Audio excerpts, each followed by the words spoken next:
Hello guys, स्वागत है आप सभी का आपके अपने YouTube channel GS from basics में।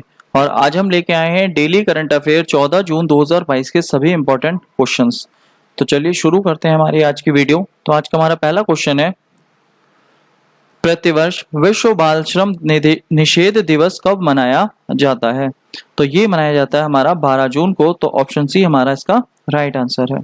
और इसकी शुरुआत हमारी कब हुई थी? तो इसकी शुरुआत हमारी सन 2002 में हुई थी। और अगर बात आती है इसकी शुरुआत किसके द्वारा, तो इंटरनेशनल लेवल ऑर्गेनाइजेशन जो हमारा है ILO, इसके द्वारा की गई। और अगर बात आती है तो यहाँ पर जो भारत में भी एक हमारा आर्टिकल है जो बाल श्रम को निषेध करता है, तो आर्टिकल 23 है। तो आर्टिकल 23 के तहत बाल श्रम को अगर देखा जाए तो उस पर रोक लगा रखी है। नेक्स्ट अगला क्वेश्चन, 10 जून 2022 को प्रधानमंत्री नरेंद्र मोदी ने कहां पर भारतीय राष्ट्रीय अंतरिक्ष संवर्धन और प्रशिक्षण केंद्र के मुख्यालय का उद्घाटन किया है? तो ये इन्होंने कहाँ किया है? ये किया है अहमदाबाद। तो ऑप्शन ए इसका राइट आंसर है। नेक्स्ट है अगला, हाल ही में कौन सा देश भांग को वैध बनाने वाला पहला एशियाई देश बन गया है? तो थाईलैंड में अगर देखा जाए तो जो भांग होती है, भांग को इन्होंने वैध रूप से घोषित कर दिया है ताकि कोई भी इसकी कालाबाजारी ना हो सके। और अगर देखा जाए तो ये लीगल होगी तो ये खुलेआम भी बिकेगी और इस वजह से पुलिस को भी कोई दिक्कत नहीं होगी। और कानून व्यवस्था में भी अगर देखा जाए तो कोई परेशानी नहीं होगी, जिस वजह से इन्होंने भांग को लीगल कर दिया है। और लीगल होने से यहाँ पर जितने भी जो परेशानियां हुआ करती थी तो वो हमें परेशानियां कम देखने को मिलेंगी। आगे है हमारा नेक्स्ट अगला क्वेश्चन, हाल ही में जानवरों के लिए विकसित किए गए देश के पहले कोविड रोधी टीके का नाम क्या है? तो पहला कोविड रोधी टीका है हमारा एनकोवैक्स। तो ऑप्शन बी हमारा राइट आंसर है। ये स्पेशली किसके लिए बना है? ये सिर्फ और सिर्फ जानवरों के लिए विकसित हुआ है। तो ये हमारा एनकोवैक्स जानवरों के लिए है। नेक्स्ट अगला, सागर माला यंग प्रोफेशनल स्कीम किस मंत्रालय से संबंधित है?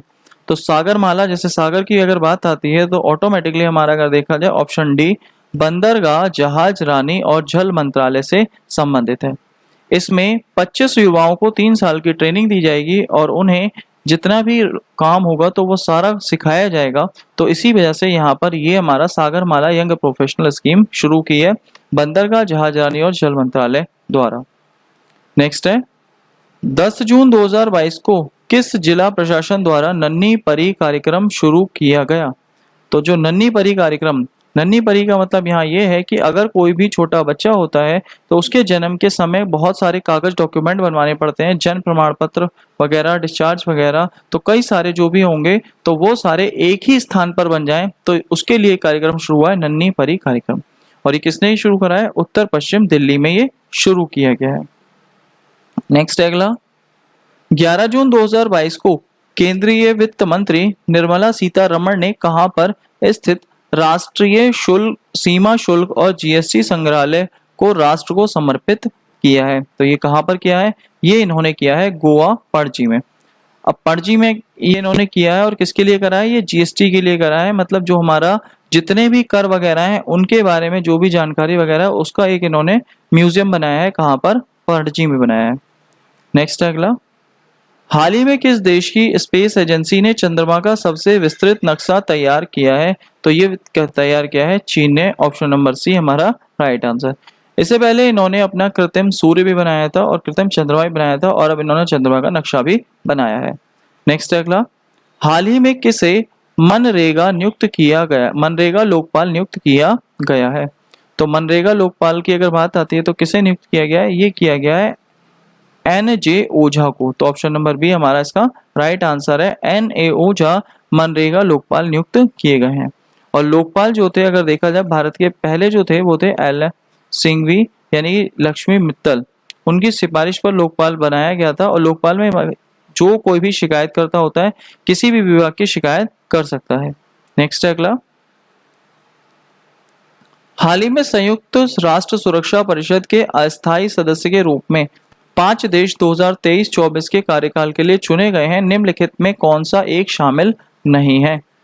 तो अगर देखा जाए भारत इसमें शामिल नहीं है, तो भारत इसका आंसर हो जाएगा अब यहाँ अगर देखा जाए तो जो हमारे सुरक्षा परिषद है, तो सुरक्षा परिषद में 5 देशों को शामिल किया जाता है और उन 5 में इस बार भारत को शामिल नहीं किया है। इसके अलावा कौन कौन है, तो इक्वाडोर भी है, माल्टा भी है, मोजाम्बिक भी है।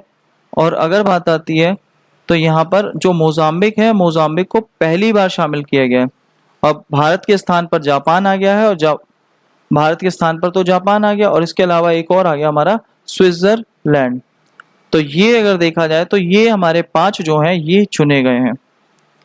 तो ये इंपॉर्टेंट है क्वेश्चन, ये ध्यान रखिएगा। नेक्स्ट है हमारी लास्ट वीडियो का क्वेश्चन।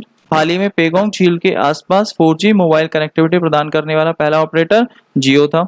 और हमारा आज का सवाल है, हाल ही में किस देश में डिजिटल इलेक्ट्रॉनिक्स के लिए दुनिया का पहला राइट टू रिपेयर कानून पारित किया गया? इसका आंसर आपको हमारे कमेंट बॉक्स में देना है।